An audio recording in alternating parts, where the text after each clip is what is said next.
le choix de nos aînés. Nous sommes pour le béné de la liberté.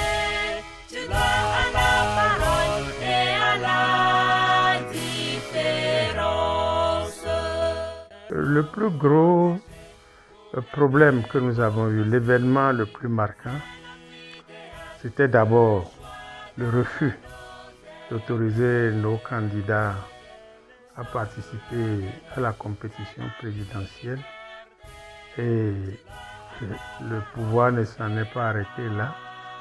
Ils ont été pris, séquestrés, jetés en prison et je dirais condamnés à vie.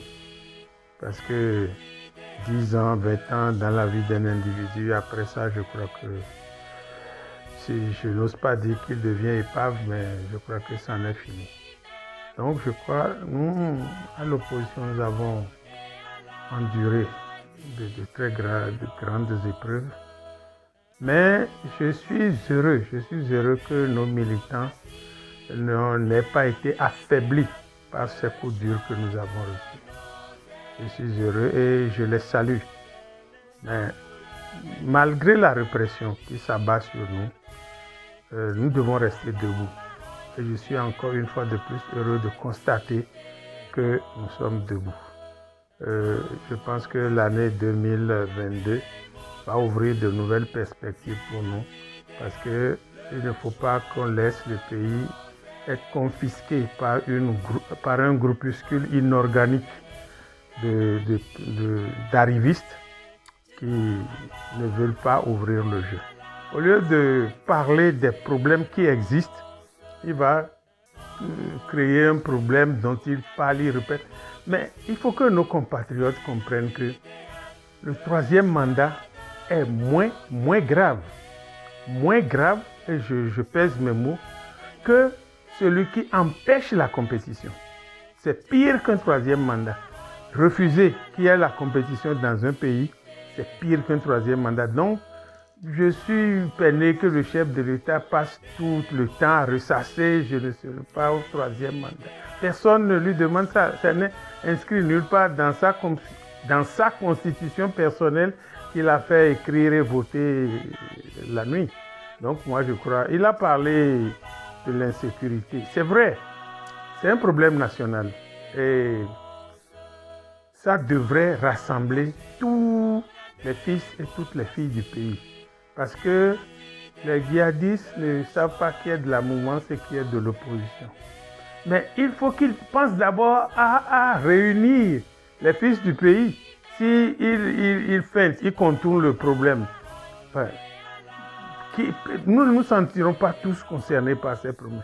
Et il a parlé comme si les problèmes qui se posent au pays, c'est à lui que ça se pose. Non, c'est à nous tous. Le Covid, c'est à tout le monde que ça se pose. Et puis, ce ne sont pas des problèmes permanents. Les djihadistes sont... On a commencé à sentir leur présence au Bénin, ça fait peut-être 1 an. Bon, le Covid, ça fait peut-être 2 ans. Mais depuis 2016, il a des problèmes qu'il a créés et qu'il refuse de régler. Moi, je crois que par rapport à ça, je ne m'attendais pas à autre chose. Ça veut dire que le chef de l'État ne change pas, les autres ne comptent pas, c'est lui seul qui compte. Bon, on va avancer, mais il faut qu'il sache que nous continuerons à réclamer nos droits. Nous continuerons à animer la vie politique. Voilà ce que je voulais dire. Je voudrais d'abord les saluer. Les saluer pour leur bravoure, parce que depuis un moment, nous sommes sur le terrain, nous avons repris nos activités. Et l'engouement qu'on observe face à la répression qui tend à les intimider, cet engouement nous réconforte. Je voudrais leur demander de rester forts, de rester courageux, de rester persévérants au cours de l'année qui s'annonce, de ne reculer devant aucun sacrifice pour que triomphent les idéaux démocratiques. Et puis leur souhaiter la paix dans leur maison, dans leur ménage, leur souhaiter que leurs activités prospèrent, mais qu'ils aient foi en l'avenir, que quelle que soit la durée de la nuit, le jour va se lever et ce jour-là n'est plus. je leur dis bonne et heureuse année 2022. Comme événement majeur de 2021, les élections présidentielles qui ont eu lieu en avril 2021 et la façon dont ces élections ont été organisées, encore une fois une élection exclusive qui a débouché, comme dans le cadre de toutes les exclusions, qui a débouché sur des scènes de manifestations réprimées dans le sang, des arrestations qui ont suivi et plus récemment des condamnations à des peines lourdes d'un certain nombre de gens après des procès qui ont l'air d'inquisition plutôt que d'autres choses. C'est l'événement majeur qu'il faut retenir. Bon, il y a bien entendu la façon dont la Covid-19 est gérée dans notre pays.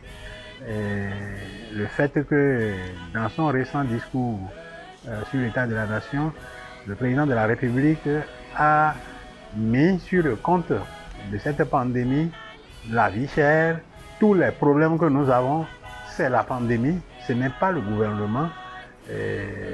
Donc, à partir de ce moment, quand c'est dit comme ça, je ne sais pas comment ils comptent évoluer puisqu'ils n'ont aucune responsabilité dans ce qui se passe. Je ne vois pas du tout comment ce gouvernement peut réfléchir et évoluer par rapport à la situation de la vie chère, par rapport à la décomposition du tissu social.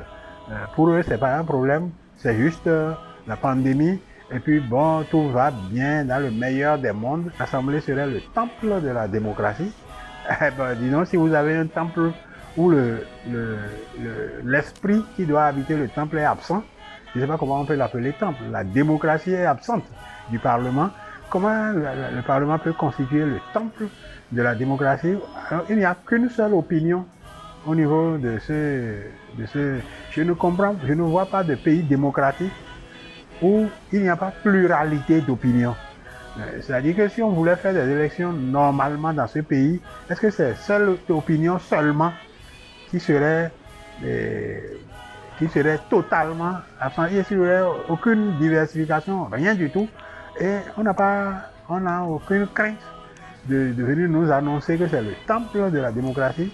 Bon, on a vu après ça, après toutes ces tribulations, toutes ces élections, nos relations avec, au niveau international, notamment avec les États-Unis, avec bon, c'est comme si tout ça là ne fait ni chaud ni froid au pouvoir. Tout va bien dans le meilleur des mondes.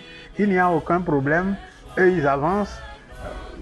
Je conclus que, comme moi j'avais déjà perçu, ce pouvoir est incapable de diriger le Bénin, incapable de se remettre en cause, incapable de conduire le Bénin au développement, parce que ça nécessite que dans les situations qui se créent, on réfléchisse à situer sa part de responsabilité et à dire par quelle voie on compte redresser. Or, je ne vois rien de tout ça. Je vois que c'est des autosatisfactions béates. Tout va bien dans le meilleur des mondes. Il n'y a aucun problème, rien du tout. Bon, des gens ont été condamnés récemment pour leurs opinions. Bon, ça là, c'est passé à perte et profit. C'est rien du tout. Alors, je ne comprends pas un gouvernement qui a à cœur de conduire le Bénin au développement reste dans cette expectative, dans cette situation de non-remise en cause et de non-perception de sa propre responsabilité dans tout ce qui se passe. Le Parti des démocrates s'est déclaré et a toujours été, depuis sa naissance, un parti d'opposition. Ça ne peut pas être autrement. On ne peut pas avoir une gestion comme elle se fait là, et des objectifs tels que nous nous sommes fixés et ne pas être bien parti d'opposition. Donc, Les perspectives pour nous, c'est de mieux nous organiser, de faire en sorte de mener le combat contre la dictature sur tous les fronts, notamment le front de l'information, de la communication, des élections, tous les fronts où le combat peut être mené. Il faut que les militants soient prêts et déterminés à mener le combat jusqu'au bout. Voilà. Je voudrais souhaiter aux militants, je sais que c'est compliqué et difficile sous la rupture, surtout quand on se déclare de l'opposition, mais je veux qu'ils aient mes vœux de courage, de détermination, pour savoir que tout ça est passager et qu'il s'agit tout simplement d'être résolu et déterminé. On mettra tout ça derrière nous.